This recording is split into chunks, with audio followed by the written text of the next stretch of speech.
Guys, welcome to सीखो बाजार। हम आपके लिए एक नई सीरीज लाए हैं। ये क्या है? Super portfolio. ये उसका पार्ट 1 है। हर पार्ट में हमें उसका एक स्टॉक जो है उसको डिस्कस करेंगे, एक कंपनी को डिस्कस करेंगे और आपके लिए बेस्ट कंपनी बताई जाएंगी जिसमें आपका सिर्फ एक दो, अगर आप 3 साल के लिए रखना चाहें तो बेस्ट होगा और 5 साल के लिए आपकी मर्जी होगी, क्योंकि ये 5 साल के लिए रखने के लिए भी ये सारी कंपनीज जो हम रेकमेंड करेंगे वो अच्छी होंगी। तो ये कंपनीज हमारी तरफ से स्टडी की गई हैं और बहुत अच्छी हैं। तो इसमें आपकी मर्जी होगी कि आपको इनमें इन्वेस्ट करना है या नहीं, क्योंकि आप खुद मालिक हैं। तो आप अपने फाइनेंशियल एडवाइज़र से पूरी बातचीत कर सकते हैं और डिस्कस कर सकते हैं। तो सबसे पहला जो स्टॉक है वो आज हम डिस्कस करेंगे। ओके, तो इस सीरीज का नाम होगा सुपर पोर्टफोलियो।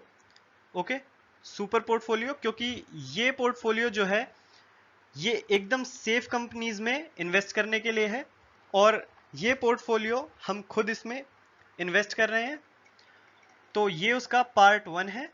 ओके, तो आप ये अगर एनालिसिस जो खुद से करना चाहते हैं तो किसी भी वेबसाइट पे कर सकते हैं, जैसे कि टिकर टेप पे आप कर सकते हैं।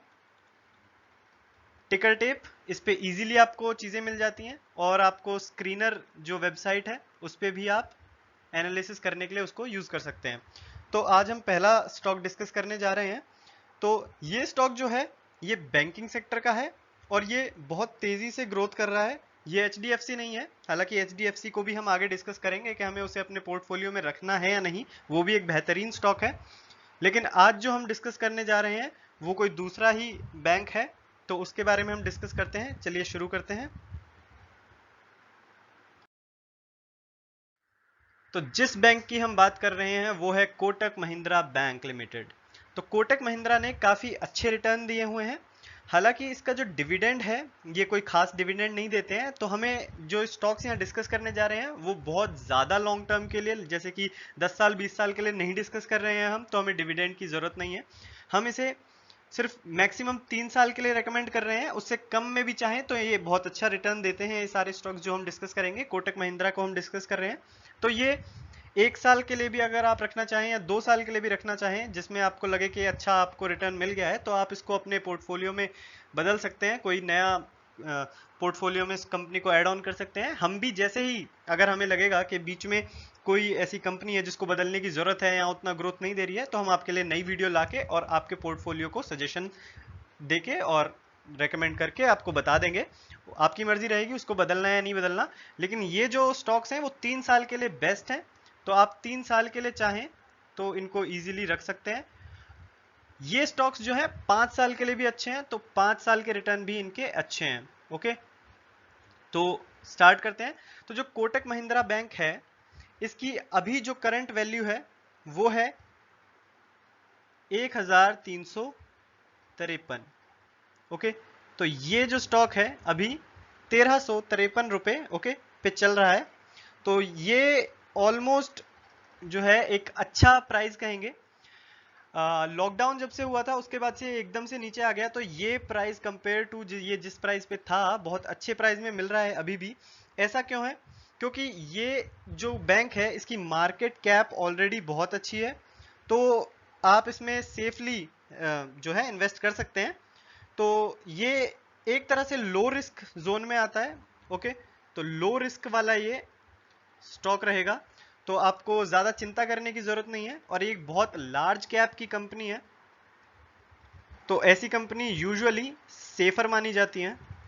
और कोटक महिंद्रा एक अच्छा नाम भी है और इन्होंने काफ़ी ग्रो कर लिया है और इनका ईयरली जो ग्रोथ है वो बहुत अच्छा हो गया है। अब इंट्रिंसिक वैल्यू से ये थोड़ा सा ज़्यादा है, लेकिन इंट्रिंसिक वैल्यू पे ज़रूरी नहीं है आए, और आपको हमेशा इंट्रिंसिक वैल्यू देख के भी नहीं करना चाहिए इन्वेस्ट। अगर आप इसको, जब ये कुछ समय पहले और नीचे चला गया था इसका प्राइस, तो तब आप खरीदते तो ये और अच्छा रहता, लेकिन अभी भी ये एक बहुत अच्छे प्राइस पे मिल रहा है, क्योंकि ये हर साल एक बहुत अच्छा ग्रोथ देता है। क्योंकि ये एवरी ईयर इसका ग्रोथ एट लीस्ट कितना रहता है?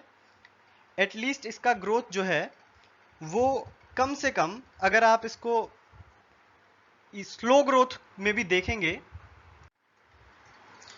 कितना दे देगा? 10 से 15% तो आराम से हर साल रिटर्न देगा, और उससे ज़्यादा ही देगा। तो पहले हम इसकी कुछ बेसिक्स जो है इसके डिस्कस कर लेते हैं इस बैंक के, और बाद में हम इसका हर टाइम पीरियड के हिसाब से रिटर्न देखेंगे, जो हमारे लिए मेन है, क्योंकि हमें तो पोर्टफोलियो में इसको ऐड ऑन कर रहे हैं तो हमें सबसे पहले रिटर्न ही में इंटरेस्ट रहता है। तो पहले हम इसकी बाकी चीज़ें देख लेते हैं। करंट इसका पीई रेशियो जो है, price is to earning ratio जो है, वो 30 है, जो कि ठीक है, काफ़ी अच्छे में ही कह सकते हैं। ये इंक्रीज होने के चांसेस हैं अभी। तो पीई रेशियो जो है इसका ओके है। अगर बहुत ज़्यादा पीई रेशियो होता है तो भी वो अच्छा नहीं होता, क्योंकि वो ओवर वैल्यूड जोन में जाने लगता है। तो ये काफ़ी सही पीई रेशियो है हमारे हिसाब से। ओके, इसका सेक्टर का पीई रेशियो अगर देखें तो वो भी सही है, उसमें भी कोई हमें गलत चीज़ नहीं दिखती। तो ये 22 है सेक्टर का पी रेशियो, तो ये भी एक काफ़ी अच्छी रेंज में आता है। ये नीचे भी नहीं है और ओवर वैल्यूड तो बिल्कुल नहीं है, तो ये भी एक अच्छा पी रेशियो है।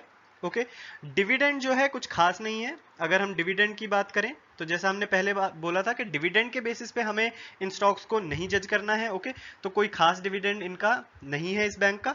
ओके, तो अब हम मेन चीज़ पे आते हैं कि हमें आगे देखना है कि ये कंपनी सेफ है या नहीं, और ये कितना रिटर्न हमको दे रही है। ओके,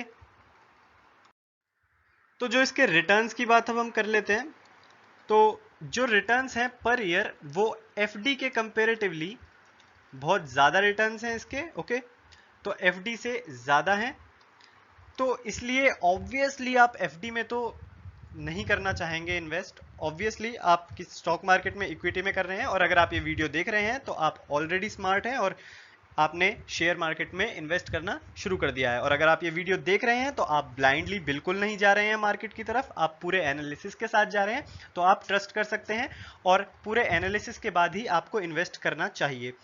अगर एंट्री पॉइंट की बात करें तो ये एक बहुत अच्छा टाइम है शेयर को लेने के लिए। Okay, entry point, good time. Okay, तो क्योंकि ये प्राइस जो है एक्चुअल में जिस प्राइस तक ये पहुंच चुका था ये बैंक, उससे काफ़ी नीचे है, तो इसलिए ये गुड टाइम है इसमें इन्वेस्ट करने का। कोई कंपनी के पास कोई लोन्स नहीं है, कोई रेड फ्लैग नहीं है एजेंसीज की एक्सचेंज की तरफ से। ओके, तो अब हम इसके रिटर्न्स की बात कर लेते हैं। तो रिटर्न्स में इसका 6 मंथ्स और 1 मंथ 3 मंथ का हम डिस्कस नहीं करेंगे अभी, क्योंकि कोरोना लॉकडाउन की वजह से पूरा बैंक अफेक्ट हो गया था। लेकिन अब ये फिर से कंपनी ग्रो पे है, तो हम इसका 1 साल का जो है वो डिस्कस फिर भी कर सकते हैं। तो इस 1 साल का रिटर्न रहा है 7%, जिसमें ये लॉकडाउन वाला जो कंपनी का जो फॉल आया था वो भी इंक्लूडेड है। तो 1 ईयर का इसका 7% के आसपास है। लेकिन जो मैंने अभी आपको पहले कहा था कि ये हर साल 10 से 15% दे सकता है, वो तब है जब एकदम से कोई ऐसा फॉल ना आए, फिर से कोई ऐसी सिचुएशन ना आए, तो ये बेस्ट स्टॉक है जो आपको आराम से 15% तक की दे देगा। ये मिनिमम मैंने बताया है, ये देने के लिए 20% तक का भी ग्रोथ इसने शो किया है। ओके, अब हम आते हैं अपने एक्चुअल एनालिसिस, जिसमें हमें रेकमेंड किया है, जिस जिस टाइम पीरियड के लिए हमने इसको रेकमेंड किया है वो है 3 साल।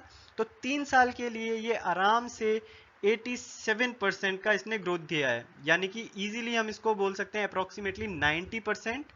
यानी कि 100% अगर हो जाता तो आपका पैसा डबल था, तो आप इसको बहुत ही ज़्यादा अच्छा रिटर्न मान सकते हैं। तो अब हम बता देते हैं कि यहाँ पे आपको इसके शेयर कितने लेने हैं। अगर ये इतना अच्छा स्टॉक है तो क्या हम अपने सारे पैसे इसी में डाल दें? जी नहीं, हम आपको बहुत सारे स्टॉक बताएंगे जिनमें कुछ जो ग्रोथ हैं वो इससे भी ज़्यादा अच्छे दिए हैं कुछ कंपनीज ने, और कुछ ने इससे थोड़े कम दिए हैं। कुछ ज़्यादा सेफर हैं, कुछ कम सेफर हैं, कुछ रिस्की हैं। तो इस स्टॉक के आपको इस कंपनी के कितने शेयर्स लेने हैं? तो नंबर ऑफ शेयर्स आपको लेने हैं सिर्फ 6। आपको इसके 6 शेयर्स ले लेने हैं। तो आपका अमाउंट कितना हो जाएगा इसमें इन्वेस्ट हो जाएगा, जो अमाउंट इन्वेस्टेड वो हो जाएगा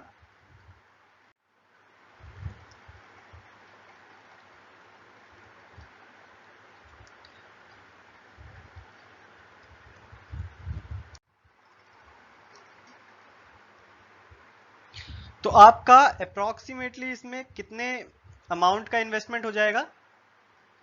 8100 का आपका अप्रॉक्सीमेटली जो है इसमें अमाउंट इन्वेस्टेड हो जाएगा। तो हम ये जो पोर्टफोलियो बना रहे हैं वो लेके चल रहे हैं दिमाग में कि आप 1 लाख रुपए तक का इन्वेस्टमेंट करेंगे और उसको लगभग 3 साल तक तो रखेंगे ही। बीच में हम चेंज भी कर सकते हैं कुछ स्टॉक्स को, और अगर आपको अच्छा लगे कि आपको एक बहुत अच्छा रिटर्न मिल रहा है और आपको कंपनी बहुत ही पसंद आई है, तो आप इन स्टॉक्स को 5 साल तक के लिए भी रख सकते हैं। तो ये हमारा पहला स्टॉक था कोटक महिंद्रा का। तो अगर आपको ये वीडियो अच्छी लगी है तो लाइक कीजिए, सब्सक्राइब कीजिए चैनल को और शेयर कीजिए, और नेक्स्ट पार्ट को ज़रूर देखिएगा। हम इस तरह से ये पार्ट्स में वीडियो बना रहे हैं ताकि हम हर कंपनी को अच्छे से कवर करके उसको आपको बता सकें। तो धन्यवाद। आई होप आपको ये वीडियो पसंद आई होगी। Thank you.